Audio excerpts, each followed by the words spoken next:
Olá, este é o Além da Curva, seu podcast para acompanhar as melhores práticas nacionais e internacionais do mercado imobiliário. A cada episódio, um novo entrevistado compartilha sua experiência para encurtar sua curva de aprendizado. O Além da Curva é uma realização da Adit Brasil e da Match Academy. A Adit é uma entidade de atuação nacional nos segmentos de comunidades planejadas, loteamentos, desenvolvimento urbano, multipropriedade, timeshare e investimentos imobiliários, com foco em capacitação de mercado e a geração de negócios para novos associados. Acesse o site www.adit.com.br e conheça nossos conteúdos, eventos, cursos e missões técnicas. A Match oferece serviços advisory para empreendimentos imobiliários como bairros planejados, multipropriedade, loteamentos e complexos imobiliários turísticos. O advisor é um conselheiro executivo que reduz a curva de aprendizagem de seus clientes através da sua experiência, repertório e rede de relacionamento. Ficou interessado? Acesse www.matx.com.br.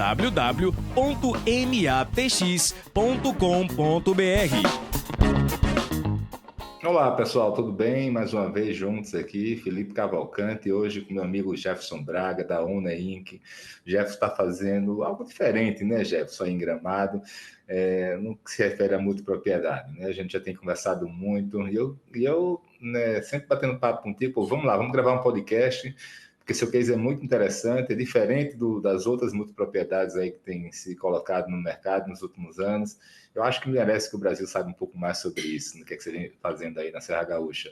Amigo, seja muito bem-vindo, é um prazer estar com você aqui. Boa tarde, Felipe. Obrigado pela oportunidade. É sempre um prazer, né, poder trocar ideias e compartilhar aí com o mercado, aprender e abrir um pouco, né, a nossa cabeça do ramo imobiliário, que é um setor que a gente sabe que acaba inovando um pouco, né? É isso aí, mas você tem inovado bastante, né, cara? Me explica aí, por que eu estou dizendo que seu projeto é diferente dos outros projetos de multipropriedade? Então, nós temos um grupo bem heterogêneo de sócios, né? A gente tem competências de hotelaria, competências de infraestrutura urbana e de incorporação. E tínhamos um terreno importante no centro da cidade de Gramado, né, a 200 metros aqui do Festival de Cinema, do Palácio, da Rua Coberta, da Avenida Borges Medeiros, e um terreno de uma equação de viabilidade difícil. E ao mesmo tempo a gente via o mercado, né, brasileiro e principalmente aí gaúcho aqui na região se movimentando no sentido de compartilhamento de imóveis hoteleiros, principalmente. E a gente visualizou uma oportunidade, através de muitas pesquisas, de juntar um pouco de tudo, né, e fazer aquilo que eu chamo de ornitorrinco, né? Ele parece, mas não é. Parece um hotel, mas não é. Parece um residencial, mas não é. Então a gente trouxe os pilares da incorporação, que no nosso entendimento, né, localização, design, conceito, produto, e trouxe o software, né, a legislação de multipropriedade para amparar esse projeto. Como nós tínhamos um valor de terreno uma cota de terreno muito alta e pouca produtividade, esse primeiro empreendimento, e era um projeto, né, que acabou virando uma outra empresa, com outra estrutura de capital, enfim, né, um terreno com 45 mil metros, a gente está construindo apenas 16 mil metros. Então a gente já entende que a equação, né, no racional de incorporação tradicional é muito difícil, ainda mais no imóvel de terceira moradia.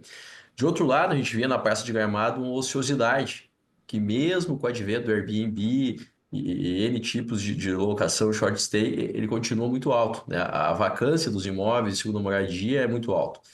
Então, de um lado, um terreno icônico, uma viabilidade difícil, né? A cidade e querendo construir menos, porque a gente acredita aqui que os diferenciais de natureza, arquitetônico, eles são muito importantes e isso não combina com o volume de construção. E de outro lado, a gente construindo a ociosidade. Então, a gente reuniu essas competências para fazer, então, o primeiro empreendimento residencial de altíssimo padrão, não só em localização, mas em dimensões, qualidade, etc., de forma compartilhada. Então, com serviços. É um pouco disso que a gente vem fazendo aqui em Gramado. Cara, qual é o tamanho das unidades, a tipologia, os tickets delas? A gente hoje, né, a gente está com 85% do projeto comercializado. A gente fez isso em 36 meses, né? Ah, nós temos em 45 mil metros de terreno, a gente doou 10 mil para o poder público. A gente está localizado aqui do lado do futuro Parque das Orquídeas, que vai ser o maior parque per capita do estado, relação população-área do parque. Então a gente ficou com 35 mil metros de terreno, sobre o qual a gente está construindo 16 mil metros de obra. Nos 16 mil, a gente tem 40 apartamentos, com área média de 60 metros quadrados. Os apartamentos com dormitório, cozinha completa, lareira, churrasqueira, né? É um apartamento residencial, né? Que comporta uma família de 4 pessoas. Então, forno elétrico, micro-ondas, geladeira, piso aquecido hidráulico, que é uma inovação também. Falando em hotelaria, né? Então, vezes a gente compara um empreendimento com hotelaria, vezes com residencial. Compara com hotelaria é um diferencial importante. Autonomia energética com gerador, energia fotovoltaica, capacidade de reservação de água, né? A gente sabe que a região aqui, pelos picos de demanda, é muito importante, a gente tem uma infraestrutura muito robusta. E a gente tem, além dos 40 apartamentos, com área média de 60 metros quadrados, a gente tem 24 casas, residências. Essas residências têm 325 e 450 metros quadrados, entre 3 e 4 suítes, né? Então, todos os imóveis contam com jacuzzi, 100% dos imóveis, né? Essas casas estão localizadas sobre terrenos, se fosse um terreno individual, ele é uma fração de terreno na incorporação, mas terrenos de 1.200 metros quadrados. Então, a gente construiu praticamente uma vila, né? Se fosse um condomínio de casas, e o Clubhouse, que vai dar suporte a tudo isso, tem 2.400 metros de área. Então, o clube é onde tem toda a infraestrutura de lazer, a parte de check-in, check-out, piscina, um spa muito confortável, uma academia padrão internacional, e tudo isso, né, a 200 metros da rua coberta, e na principal cota da cidade, na cota de nível mais elevada.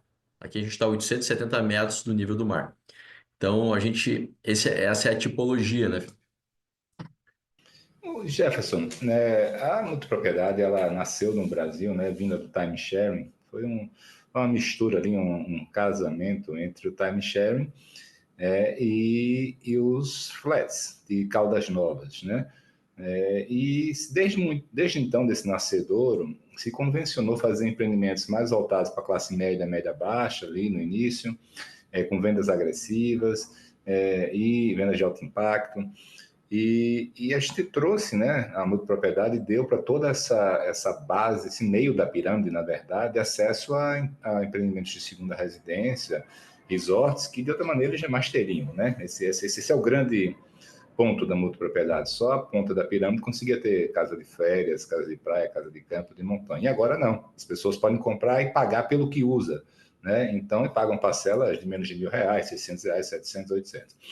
Então, todo mundo, obviamente, foi para esse volume, lançou empreendimentos grandes, e a multipropriedade ficou com essa cara, né? Como é que é a experiência de vender, né, para ali para o topo da pirâmide, né? O que é que ela tem, o que é que você teve que se adaptar em termos de marketing, captação, venda, pós-venda, experiência, produto para vender para essas pessoas? Então, Felipe, com muita humildade, a gente está aprendendo muita coisa, né? Porque apesar de ter as competências de incorporação, infraestrutura e hotelaria no grupo, ah, a gente sabe que tem uma jornada e ela termina com a experiência do cliente no uso do imóvel. Então, nós devemos entregar, no início do próximo ano. Então, a gente vai considerar que a gente tem uma experiência completa, né? Claro que mesmo fazendo todo o ciclo, a gente sabe que tem muitos pontos para aprender. Mas assim, esse cliente, né, de nível mais elevado, a gente sabe que ele é um cliente muito instruído.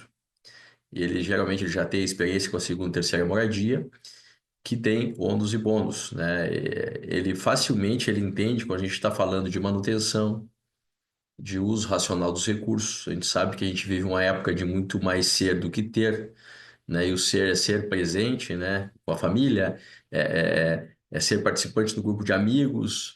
A gente sabe que os baby boomers aí né? A Segunda Guerra Mundial trabalharam muito de sol a sol e muitos não viram seus filhos crescerem.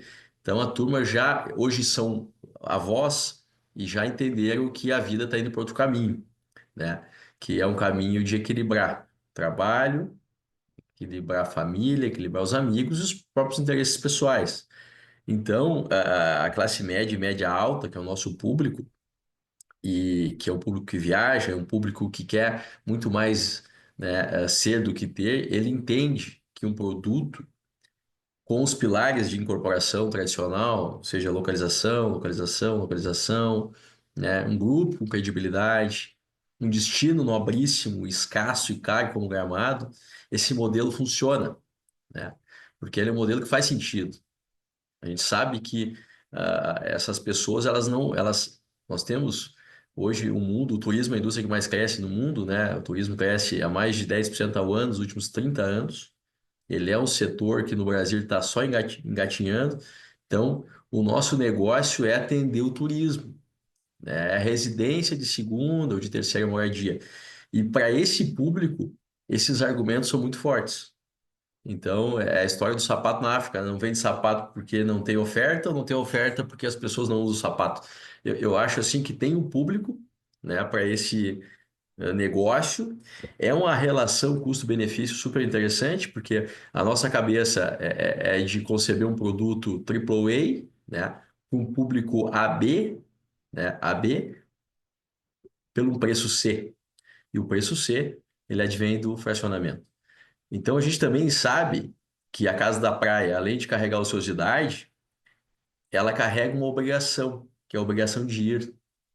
Ela acaba formando uma prisão psicológica na família, né? Formando uma prisão que a família tem que ter aquela rotina de ir para a Casa da Praia.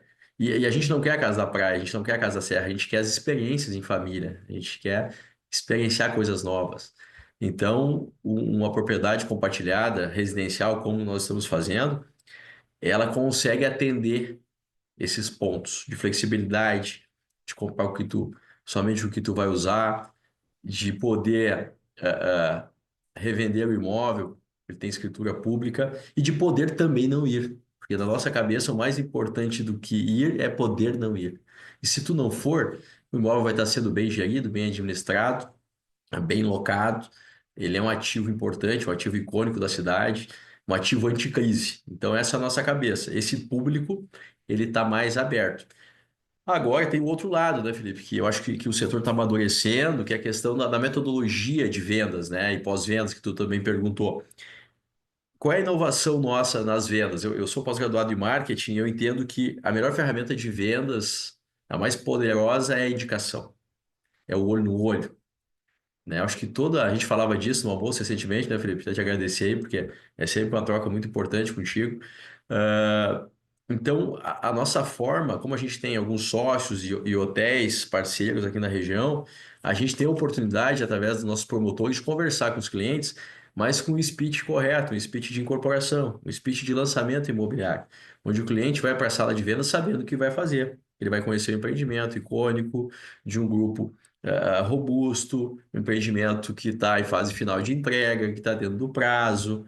Então, assim, a nossa comunicação, ela visa apoiar isso tudo. A gente tem um amigo nosso do setor, né, que é o Elton Sturco, ele sempre diz, né, o cliente nunca sai de casa para comprar multipropriedade.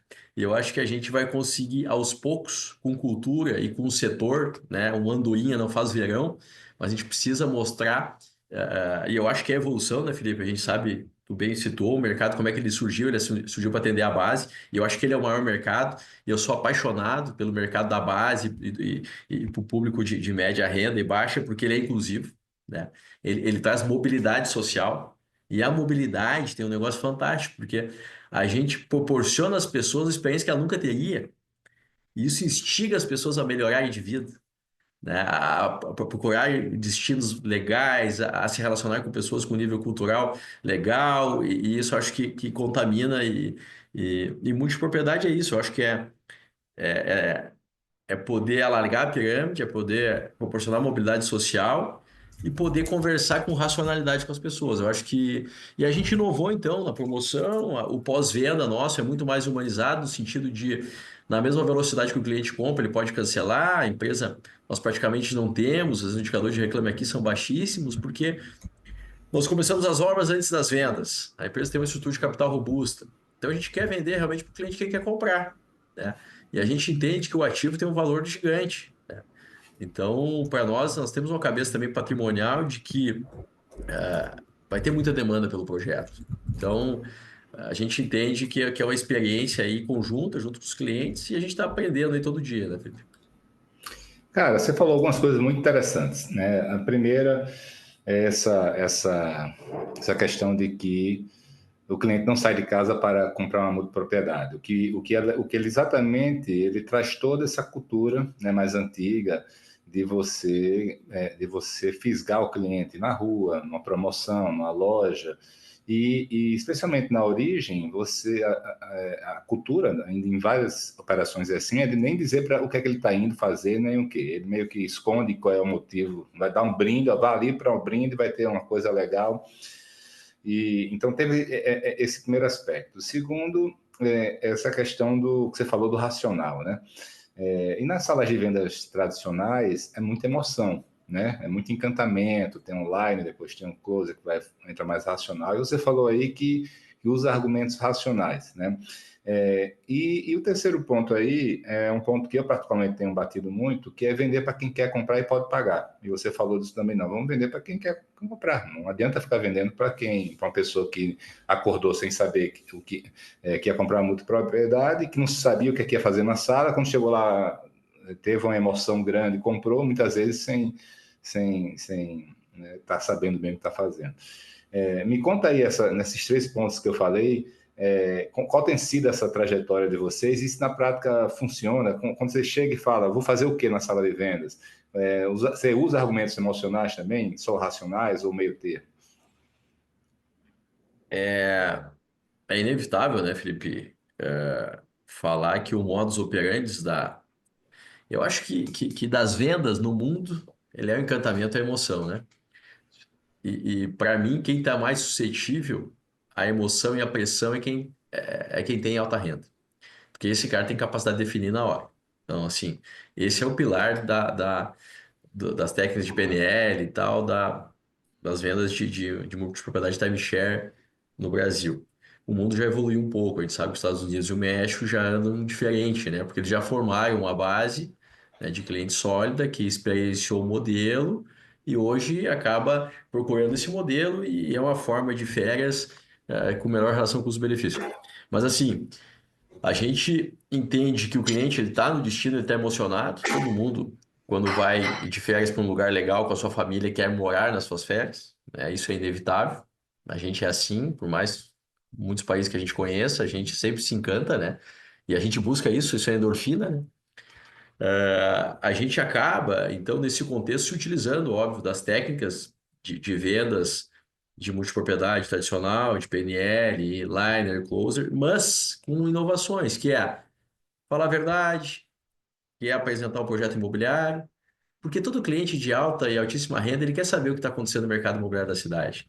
Todo cliente de alta e altíssima renda, ele investe em imóveis. Ele quer saber quanto é o preço de mercado, ele quer saber o que está lançando, o que esse grupo está fazendo, para onde é que o destino gramado está indo.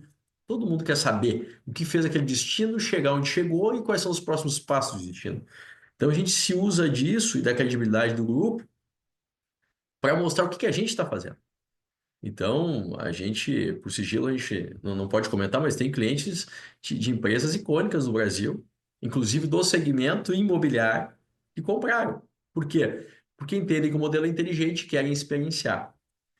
Então, assim, a gente vende para o cliente que quer comprar, mas a gente também vende para o cliente que está no destino e está emocionado e que muitas vezes ele dá um passo à frente e a gente tem hoje 85% vendido, são 1.664 frações de tempo de 2 semanas. E com tudo isso, a gente tem um cancelamento total desde o D1 de 40%. Eu falo isso com muita tranquilidade. Por quê?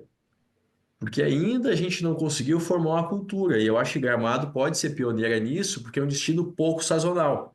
O ser comprado, a gente já foi comprado algumas vezes, tá? De cliente indicar, de fazer upgrade, de quitar. O cliente comprou uma fração de apartamento, ele quita e ele migra para uma fração de casa. Ele indica, tem revenda. Então, é um negócio interessante, assim. Mas falta ainda a experiência. Por isso que eu falei do ciclo completo. Falta a cultura. Então, a gente usa um pouco das técnicas, sim. O cliente ele está emocionado na sala de vendas. Tem clima de sala, tem liner, tem closer, mas tem um speech diferente.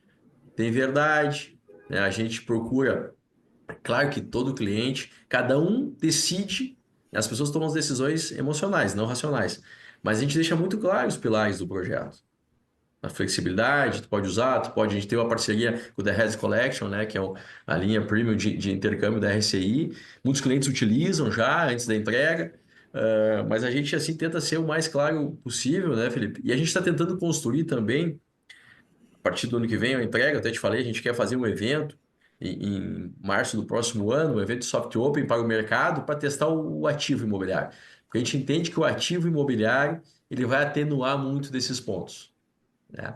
Ah, eu comprei, porque dependendo do produto que a pessoa adquire numa sala de vendas, ela vai para casa e ela vê que o produto é ruim, que ele não tem bons atributos.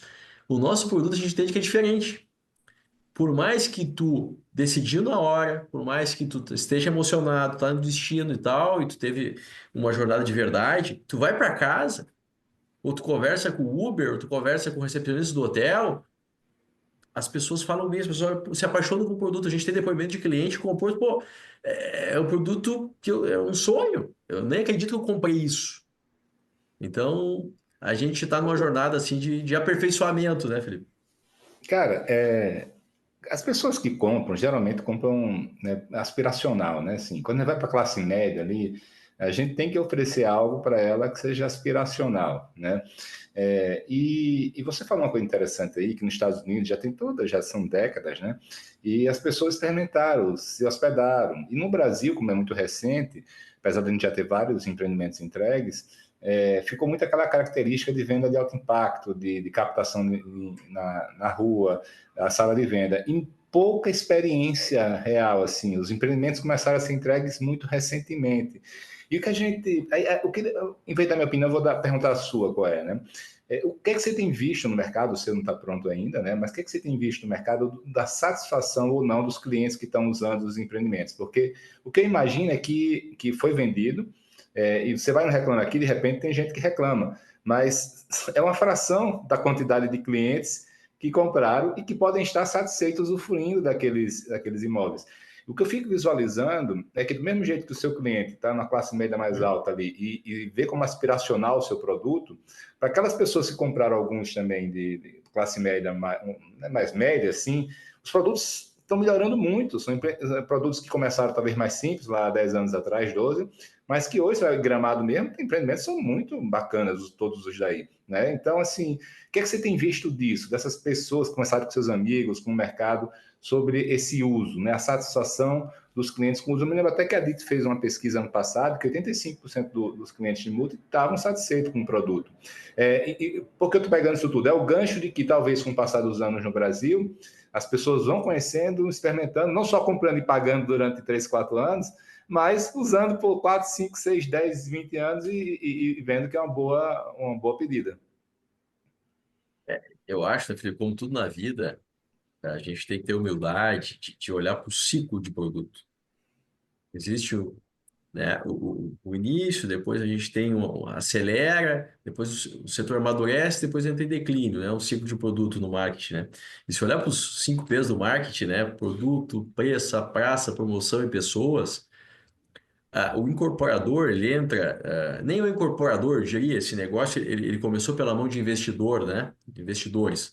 Não, e muito também pelo braço da hotelaria. O timeshare pela hotelaria e a multipropriedade pura, né? Ele começou com um investidor barra hoteleiro, mas o incorporador, de fato, ele não entrou ainda no mercado brasileiro. O incorporador, falando de empresas robustas, né? Muitas até de capital aberto. Então, assim, os pilares desse negócio, ele é muito sólido. No momento que tu usa um imóvel de férias por 15 dias por ano, que talvez é um número até hoje muito grande pela oferta que tem de existir no Brasil, e tu consegue, com um produto, atender esse desejo, essa rotina da família, tá resolvido o problema. Esse para mim, o cerne da questão. O resto, promoção, gestão, produto, localização, é tão verdade que o mercado, nessa curva de amadurecimento, fez muito produto ruim, mal localizado, que a conversão de condomínio não funciona, que o elevador não cabe à turma, que o café não foi dimensionado para aquele volume. Ou seja, o pessoal errou muito. Mas o negócio ele é tão inteligente que esses empreendimentos foram entregues, estão de pé, estão funcionando e tem esse indicador de satisfação de 85% que tu comentou, é verdade. E eu visito constantemente alguns empreendimentos, inclusive já me emocionei aqui em Gramado, num projeto que eu fui, onde tu via que o perfil da família era abaixo do perfil do projeto e a família estava lá usufruindo feliz, as crianças pulando na piscina, uma confusão e tal. Aquela confusão boa de férias. Então, para mim, a multipropriedade é um instrumento de mobilidade social. Qual é a maior missão do ser humano, né? É evoluir e ajudar a comunidade a evoluir. Então, se a gente consegue, com um projeto, proporcionar isso, um produto que cabe no bolso, que o cliente paga parcelado, que tenha gestão, que hoje, além do dinheiro, é o tempo. A gente não tem tempo para cuidar A gente não tem tempo nem para cuidar da gente. Só que nas férias, tu quer ter um fogão, quer ter uma churrasqueira, quer fazer um churrasquinho. O gaúcho é isso, né? O gaúcho ele quer fazer um churrasco. Ele pensou em férias, ele pensou em churrasco. Como é que eu vou fazer churrasco num apartamento do hotel? Não tem como fazer. Né? Estou dando um exemplo só, porque a gente tem esse item, a churrasqueira no nosso empreendimento, que é um empreendimento residencial, de novo, ele não é hoteleiro. Então, como é que eu faço, se para mim férias é igual churrasco, como é que eu faço um churrasco em Gramado no apartamento? O apartamento custa 2 milhões de reais. E isso é outro componente, né? Os destinos de alto fluxo, eles são caríssimos. Por quê? Né, a gente tem demandas que cada vez maiores e demandas ilimitadas para recursos limitados. Então o preço é muito alto, é proibitivo. Então como é que eu faço para curtir Gramado e fazer meu churrasco lá? Só tem um jeito. Eu tenho que entrar no modelo compartilhado. Então assim, o cliente, ele às vezes ele está descontente pelo um pedaço da jornada, que é pela forma de venda. As empresas muitas vezes prometem o que não precisa prometer, né? Mas eu acho que as empresas comercializadoras também estão ultrapassadas em alguns argumentos que milagre não existe. Rentabilidade, valorização, o senhor vai comprar do jeito que quer. Não, não existe isso. No momento que a gente começa a dizer não para o cliente, a gente também alinha a expectativa. E muitas vezes o cliente não quer aquilo tudo, ele só quer o seguinte: eu quero viver minhas férias num negócio que caiba no meu bolso, né? Então eu vejo que os clientes estão felizes, vejo que tem reclamação, mas a reclamação não é pelo fim, é pelo meio, é como as coisas são feitas.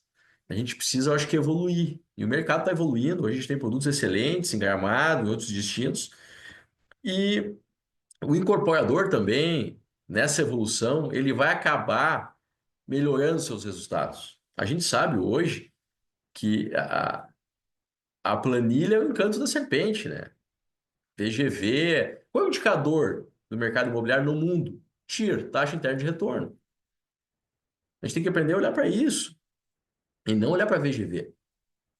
Então, vamos olhar as viabilidades, de fato, como elas são no mundo, né? E a gente sabe que as taxas de juros no Brasil são proibitivas.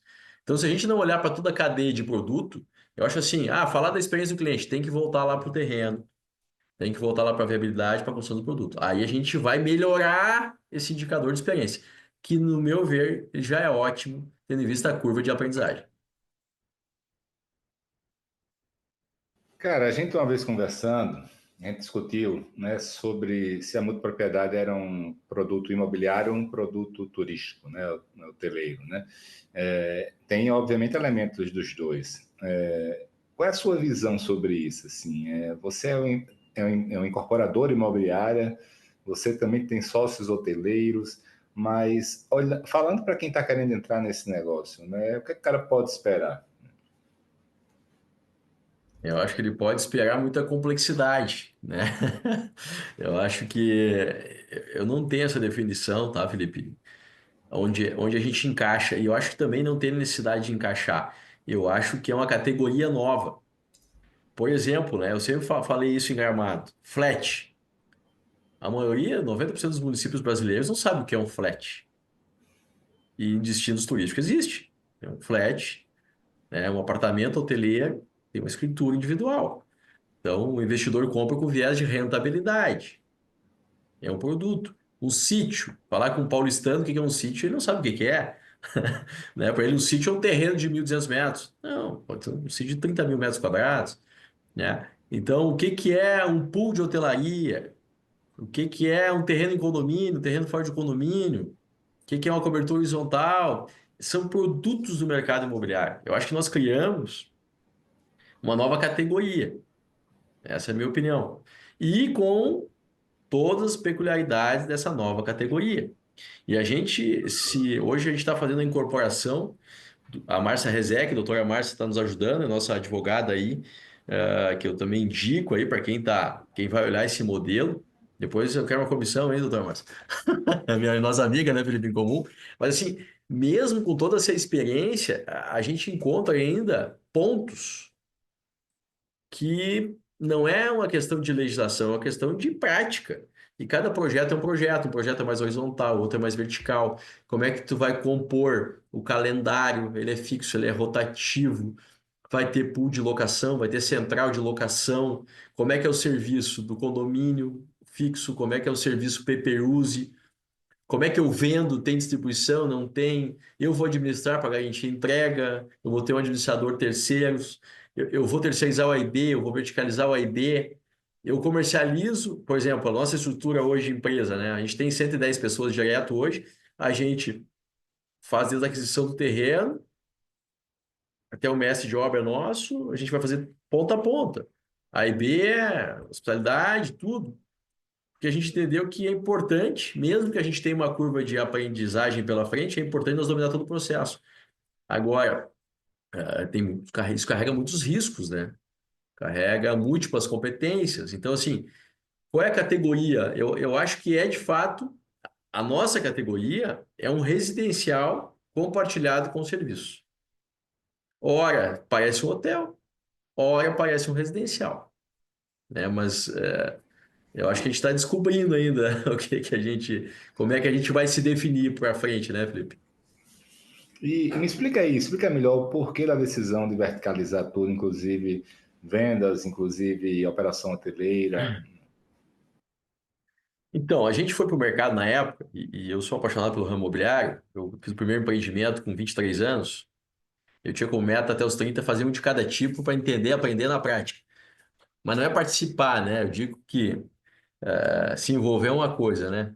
Participar mesmo e ser ativo é outra. Então, comprar o terreno, conceber produto, construir, entregar e estar lá para dar o pós-venda. Acho que essa é a jornada completa.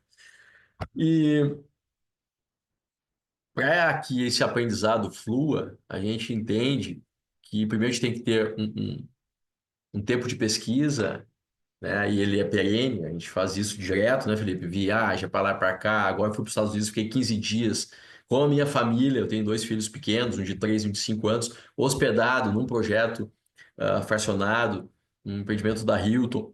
Então a gente está sempre viajando. Então, passada a parte de pesquisa e experiência, que ela é contínua, a gente entendeu na época, 5 anos atrás, que como a gente queria fazer, o mercado não tinha feito ainda no Brasil, que era uma mistura, né, de várias competências. Então, por isso a gente começou a verticalizar. Traz um consultor, ouve, pesquisa, conversa com um amigo, monta e testa. E quando tu verticaliza, tu consegue mudar mais rápido. Então, a gente sabe que tem um passivo, né, mas a gente sabe também que tem oportunidade, a gente consegue mudar rápido. Claro que tem um risco financeiro grande, porque tu carrega um custo fixo muito grande, mas percebemos também. Então, como é que a gente começou? Então, a gente comprou, a gente tinha o terreno, então vamos desenvolver o produto. Vamos desenvolver internamente, vamos chamar consultor, mas o desenvolvimento é nosso. Vamos comercializar.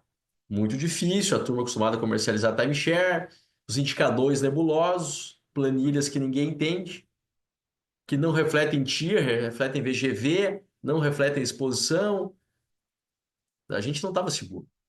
Como é um negócio super complexo, eu digo, quando um negócio é super complexo, que é o teu filho que está lá precisando de ti, tu vai atender. Não dá para terceirizar um negócio que pode matar a empresa. Esse é um negócio, eu digo, radioativo, né? Tem que destacar o teu melhor time e pôr a mão para resolver. Então a gente começou com o desenvolvimento, com a comercialização. Obviamente, daí o pós-venda nasceu junto com a comercialização. Carteira, a gente tem 1.500 clientes ativos na carteira. A gente faz a gestão da carteira. A gente Aí começamos as obras, a gente verticalizou, a gente tem todo o setor de incorporação imobiliária, até o mestre de obra é nosso. E aí vamos para a gestão do dia a dia, né? O condomínio nos nomeou por 10 anos administrador, e a gente entendeu que o nosso cliente vai estar lá. Então, se a gente vendeu, concebeu, administra a carteira, conversa com ele, tem uma regra de relacionamento, a gente precisa conversar com ele. Ele é nosso cliente.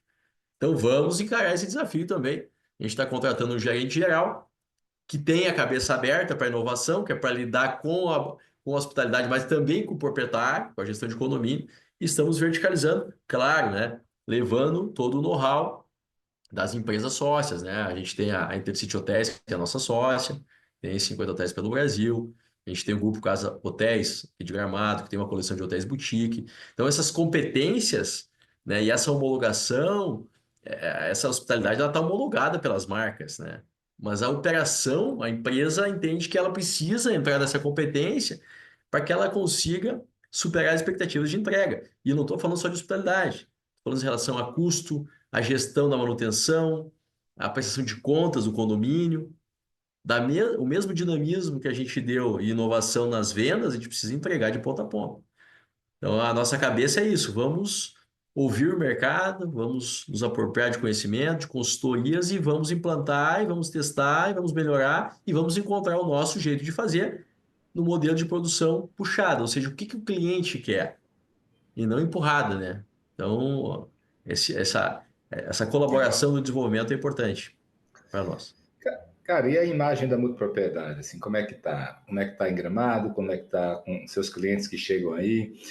A gente teve, assim, eu já tive casos de clientes meus, de advisory que eu fiz, mas também no mercado, que eu conversando, que as pessoas não querem chamar de multipropriedade, começam a tentar inventar outro nome, algumas pessoas dizem que para alto padrão as pessoas não gostam, ou que tem imagem arranhada. Como é que você está lidando com isso? Isso reflete a realidade realmente? Ou são casos mais isolados? Como é que está essa questão da imagem dela? Olha, Felipe, a gente vê aqui bastante questionamento na praça, em razão das abordagens, né? A gente não vê reclamação por entrega, a gente não vê reclamação por experiência, isso a gente não vê. Pelo contrário, a gente vê elogio. Tem, sim, né? Sempre teve, e Gramado inovou, Gramado proibiu, e a gente foi apoiador disso. A gente, inclusive, ajudou com insumos, com racional, a Câmara de Vereadores na época, isso acho que foi em 2022. Então, o Gramado tem uma lei que proíbe, mas não só para multipropriedade, proíbe a abordagem na rua. Proíbe para agente de turismo, proíbe para guia de turismo, proíbe para restaurante, para qualquer tipo de publicidade. E não só, então assim, o ruído da abordagem não é só em função da multipropriedade. Eu diria que é muito mais hoje em função dos outros setores do que da multipropriedade. Mas existe, de fato, né, esse para mim é o maior ponto. É a abordagem, a forma como as coisas são feitas. Então, o fim é nobre, o pilar é sólido, é uma atividade que gera valor. E é uma atividade que constrói menos. A gente precisa construir menos. Você não precisa construir tanto. O Gramado tem 70% de ociosidade nos imóveis. Quer dizer que a gente está trabalhando, né, trocando o nosso tempo, que é precioso, escasso e finito, por dinheiro, e trocando dinheiro porque a gente não usa. A cidade, de outro lado, está derrubando árvores, está gerando detrito, poluição, aumentando o trânsito, sem ser necessário. A economia do compartilhamento está aí, ela veio para ficar. Isso eu converso com as autoridades públicas aqui, com colegas do setor. A gente tem que entender que o compartilhamento de imóveis é uma saída para o negócio. Ele é amparado na lei de multipropriedade. É o arcabouço jurídico. Agora, o nosso negócio é compartilhar. E a gente compartilha, Felipe, tudo. A gente só não presta atenção. Todos os nossos condomínios residenciais, toda a área de lazer compartilhada. Se não compartilhar, ninguém vai ter área de lazer, porque a conta não funciona. O que é ir almoçar ou jantar no restaurante? É compartilhar o serviço, a mesa, a infraestrutura. Se não compartilhar, não vai existir, né? O Uber, o que é? Compartilhamento, Netflix, tudo que é compartilhado melhora rápido e funciona, né? Então, assim, as moedas digitais hoje, né? Código aberto, etc., é compartilhamento. Então, assim, não tem volta. A questão é que nós temos que discutir, e isso é um trabalho também, e não adianta o regulador. Se o mercado está comprando, a lei emana do povo. E geralmente no Brasil a gente tem um delay de 20 anos. O costume versus a legislação. Então o legislador tem que entender, e o poder público, vem cá, o povo está comprando, isso aqui faz sentido. Então nós temos que apoiar essa cultura. Assim como é a cultura de parar na faixa de segurança. Nos Estados Unidos está lá a placa, pare, as pessoas param. Aqui tem a placa, ninguém para, mas também ninguém é penalizado. Então, assim, nós temos que entender, as empresas estão entregando os projetos geram muitos empregos, as pessoas que adquirem estão muito felizes. O modelo, ele é um modelo de evolução social, de mobilidade social. Tem pontos para arrumar? Tem. A indústria automobilística não tem? Meu Deus do céu, a indústria automobilística, pós-revolução industrial tem 200 anos, tem milhões de pontos para arrumar. A indústria aeroespacial, né? Não tem coisa para arrumar. A indústria de hotelaria, a gente vai no hotel hoje, vai todo mês no mesmo hotel, tem que preencher a ficha e assinar a mão. Não tem que melhorar? Todos os segmentos precisam evoluir. Agora, nós levantar a bandeira que há reclamações por abordagens, isso representa 0,1 do setor. O setor é muito mais do que isso. A gente precisa, eu acho, entender o negócio de forma holística e entender que ele faz sentido e juntos melhorar o processo. Cara, como é que você faz sua captação, né? Em Gramado é proibido captar na rua, né? Explique aí para as pessoas como é que é feito em Gramado. Eu particularmente acho que o grande desafio do setor é essa captação agressiva nas ruas. Você tem praças onde isso aí causa uma péssima impressão, né? E então sou a favor da gente ter maior regulação nessa captação. Eu queria que você explicasse como é que é em Gramado e como é que você faz a sua. Em Gramado, as empresas existe uma legislação onde não é permitido, né? Inclusive sobre a, a prefeitura pode autuar, multar, inclusive fechar o estabelecimento, né?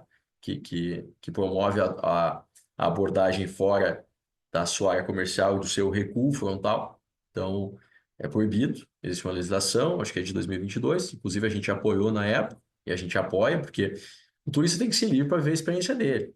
E o que a gente tem de melhor em Gramado, o que é? A urbanização, é a mobilidade urbana, é poder caminhar a pé, de mão dada na Borges de Medeiros, que é o nosso shopping a céu aberto, né? Então, isso não pode fazer. Tem uma fiscalização, funciona. Então, a cidade proibiu isso de forma correta e a gente apoia. Como que a nossa empresa, a Owner Inc., atua? Nós atuamos com hotéis parceiros, basicamente, com parques. Então, a gente tem a nossa loja, né, o nosso ponto de promoção junto a esses estabelecimentos e a gente participa da jornada do hotel, né? E lá a gente tem a oportunidade de conversar com o cliente, se relacionar com ele. Geralmente a gente faz uma abordagem no segundo dia, no primeiro dia se relaciona, ele faz o check-in, até porque a maioria desses hotéis são nossos sócios, né? Então os empreendimentos são sócios. Não tem verdade, né? Não tem uma atividade meramente comercial, onde a gente paga uma comissão por venda, né? É uma relação muito mais societária já que esse é um caminho sem volta na cidade de Gramado, e não é sem volta porque precisa ser feito, porque o mercado está fazendo. É porque o nosso solo é caro e escasso, não tem mais. Hoje a gente compartilha, a gente não vai conseguir mais construir. É simples assim. O metro quadrado nosso hoje no imóvel residencial em bairros de altíssimo padrão é 30 mil reais no metro. E vai subir. E tem que ser o metro quadrado mais caro do Brasil. Por quê? Porque a gente não tem verticalização, a gente tem a topografia acidentada, a gente tem muita vegetação, não pode construir. Tem que construir pouco. Então, assim, todos os caminhos levam a isso. E essa abordagem hoje, né, Felipe?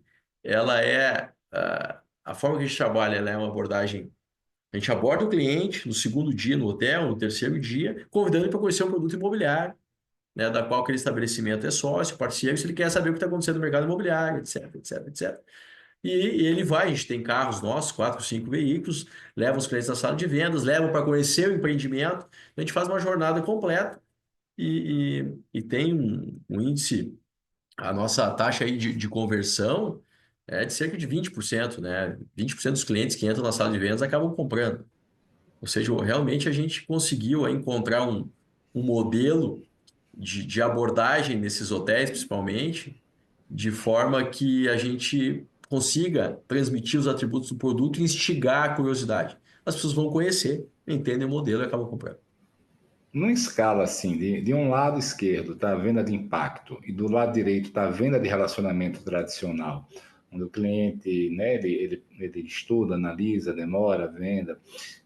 Você acha que a gente tem condição de ir até que ponto na transição de venda de impacto para venda de relacionamento na multipropriedade? Olha, Felipe, eu diria que o modelo que a gente montou principalmente, que é de uma verticalização, e tendo em vista, então, o modelo de verticalização ele traz um custo fixo grande, né? Por que tem que ser verticalizado? Porque a gente tem que aprender tudo que a gente falou de competências. Mas, de outro lado, ele precisa ser verticalizado porque o mercado, ainda como não tem cultura, não tem distribuição. Então, o próprio fabricante, digamos assim, ele precisa distribuir. Então, eu estou com todo o risco da operação e da distribuição. Nesse contexto, é extremamente necessário tu ter velocidade de vendas. Você tem que ter volume, tem que ter velocidade. Senão, a curva da exposição, ela cresce e tu coloca o custo de capital na conta, o empreendimento financeiramente ele fica inviável. Então, eu diria que dificilmente, né, do ponto de vista racional e financeiro, a gente vai conseguir fechar a conta sem a venda de alto impacto. Eu acho que a venda de alto impacto, com verdade, com bom produto, com bom projeto, com bom terreno, ela é um ótimo instrumento, minha visão. Porque o cliente de alta e altíssima renda, ele entra na fila, ele espera 2 anos para comprar um Porsche, sem preço. Quanto maior a renda, mais suscetível à pressão, né? Então, assim, Paulo Toledo, né, sempre fala isso, né? O que é um modelo de panela de pressão do Paulo Toledo? Eu sou fã dele, do Pedro, são nossos amigos queridos, que eu adoro. Tu põe, a turma tem 500 lotes, põe 2.000 caras na fila, ricos, põe eles na fila de noite e dá uma pressão neles que eu vou comprar. O produto é bom, eles têm que comprar mesmo, eles precisam do produto. O que eu faço? Isso é o famoso clima de sala numa escala gigantesca. A Porsche faz a mesma coisa. A Ferrari, quando ela diz assim, Felipe, tu não vou vender para ti, o que ela está fazendo? Ela está te instigando a comprar. Né? Então, assim, eu acho que o cliente, a gente precisa direcionar o cliente, a gente precisa educar o cliente. E se a gente tem um bom produto e uma boa técnica de venda, é do mercado. Se a gente pegar todos os lançamentos, né? O que é o digital hoje, né? O digital é isso, é funil de vendas, pressão, técnica e vende para o cara. Tem que educar o cliente. Então, eu acho que a gente tem que caminhar aí em produto, produto, produto, usar sim as técnicas de venda, de panela de pressão. A gente já testou, inclusive, esse modelo com o Paulo, né? Porque a gente acha que dá para fazer um bem bolado e reinventar o negócio, reinventar as técnicas. Todo lançamento imobiliário que o cara lançou lá e vendeu em 24 horas, o que foi aquilo? Fez um trabalho, represou, pressionou, gerou escassez, vendeu. Isso tu faz com o Pininfarina, da Cirela, ou faz com um loteamento em Teresina, no Piauí. Vai funcionar. Legal. Cara, a gente está chegando no fim aqui. Eu queria que você compartilhasse com a gente algumas lições suas. Por exemplo, o que é que você teria feito de diferente, sabendo que você sabe hoje nesse seu projeto aí? E certamente no próximo, que eu sei que é muito legal também, você já pode estar fazendo diferente. Pois é, Felipe. São tantas coisas. Eu acho assim, primeiro que essa pergunta, eu vou ficar mais confortável em responder ela no final do ano que vem. Porque a gente está muito preocupado com a experiência de entrega e de uso do ativo imobiliário. E descobrir o que que é essa heterogeneidade de clientes, porque a gente tem cliente que comprou uma fração de uma casa de 450 metros e cliente que comprou uma fração de um apartamento de 60 metros. Então a gente está muito curioso para descobrir como é que vai ser essa jornada, o que que cada um quer, como é o modo de uso de cada um, qual é a expectativa deles de taxa de condomínio, a expectativa deles com o destino, como é que o destino vai se portar. Então, essa é a nossa grande pergunta hoje. A gente está trabalhando muito com consultorias, contratando gente boa para pôr de pé. Até aqui, eu acho assim, a gente tem que prestar bastante atenção nos detalhes, tem que estudar muito.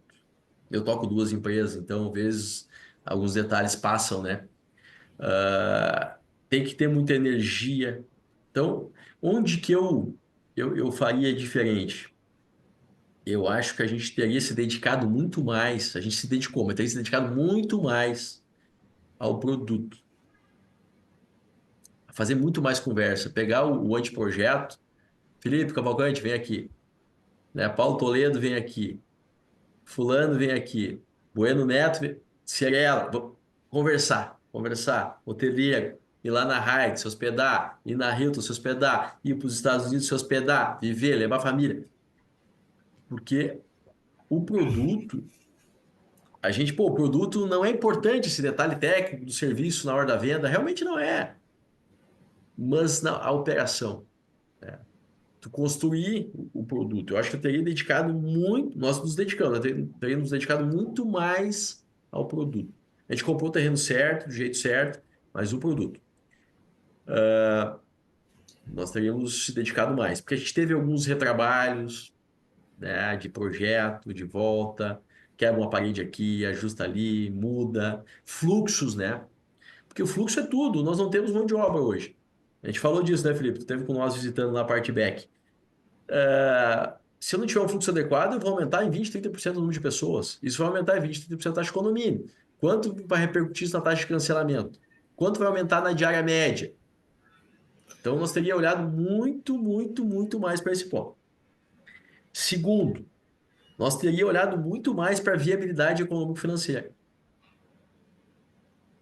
E não teria olhado, acho que nós teria sido muito mais pessimista no sentido de geração de caixa e de velocidade. A gente está contente, a gente tem 85% vendido e tal, mas a viabilidade econômico-financeira hoje, ainda mais hoje, né, 2021 não era isso. A gente lançou num universo de juros de 4, 5% ao ano, hoje nós estamos em 14,25, né? Isso, né, com a Selic. A gente teria olhado muito mais para isso. E a gente acabou, o empreendedor ele é otimista, ele força o resultado. Então, por mais que a gente ouviu, a gente contratou gente boa, a gente forçou um pouco o resultado, querendo gerar mais caixa. Porque o empreendedor olha aquele negócio lindo, maravilhoso que ele concebeu, pô, mas tem que vender melhor, tem que vender mais caro e tal. E eu acho que tem que ser, principalmente em negócios novos, onde tem muita inovação, a gente precisa ser um pouco mais pessimista. Então, eu olharia mais para produto, seria mais pessimista na viabilidade. E o último ponto é pessoas, que para mim é o mais importante. A gente olhou bastante para pessoas, mas a gente foi fazendo. Tem que olhar, porque esse negócio ele não vai rodar dentro da tua empresa. A gente acabou criando outra empresa. Então, não contratar, né? Eu acho que a contratação tem que ser on demand, mas olhar para o organograma. Quais as competências são necessárias? A gente não olhou muito para isso. Porque a gente achou que era um projeto, com início, meio e fim. E não é. Então, qual é o organograma? Quanto vai custar esse organograma? Existem essas pessoas? Quanto elas custam? E levar isso para a viabilidade. A gente também não fez isso de forma profissional. Tem mais de 200? Posso ficar falando uma hora sobre isso. Porque, né, Não, assim, tem valeu. muita coisa que a gente faria diferente. Muito legal. Cara, bom demais esse papo aí. Já tinha tempo que eu queria bater esse papo contigo, você sabe. E aí, antes de finalizar, eu quero passar a palavra para você. Se tiver algum recado final, alguma coisa que você não abordou e que você queira compartilhar com a gente. Não, Felipe, assim, eu acho que a vida é uma troca, né? E o nosso papel como ser humano é evoluir e ajudar o país a evoluir. Então, assim, eu me coloco à disposição para trocar ideia com empresários do Brasil. Eu, assim como o Felipe, adoro viajar por aí. Falei para o Felipe esses dias, Felipe, a gente não tem todas as respostas, mas a gente já sabe fazer as perguntas certas. Então, assim, né, eu me coloco à disposição dos empresários, grupos do Brasil, que quiserem trocar ideias. Eu faço isso de informal com um monte de gente, todo dia, e adoro isso, porque a gente aprende. Então, a gente precisa ajudar o mercado a amadurecer, educar o consumidor, trocar ideias, né? O Felipe é fundador da DIT, está de parabéns. Agora está com outra iniciativa, né, Felipe? Ah, ano passado eu participei lá em São Paulo, do fórum, foi do Meliá, né? Isso. Então, assim, eu me coloco à disposição para participar, para discutir, para fazer pergunta, e eu acho que a gente precisa estar junto, precisa estar conversando. Então, o meu recado é esse. Todo mundo quiser conversar comigo, o Felipe tem o meu contato. Aqui em Gramado a gente vai receber super bem. E a gente, o ano que vem, a gente vai fazer, né, Felipe? Eu não sei qual vai ser o nome do evento ainda, mas a gente está concebendo junto. A gente vai fazer um grande fórum aqui, nesse empreendimento, na segunda quinzena de março, para a gente ouvir feedback, trocar ideia sobre o setor de compartilhamento aí no Brasil. Show de bola. Homem certo aí para dar conselhos e opinião para quem está entrando no ramo, cara. Jefferson, muito obrigado. Foi ótimo aí esse papo, cara. Desejo todo sucesso do mundo para você. Sei que já está tendo. É um case diferente, é um case que vale a pena que tenha sucesso e que seja replicado. Parabéns. Sei que vai dar tudo muito bem, inclusive no próximo empreendimento seu também, que é espetacular aí. Grande abraço. Obrigado, Felipe. Obrigado pelo carinho e ficamos à disposição aí, tá bom? Valeu, abraço. Abraço, tchau, tchau.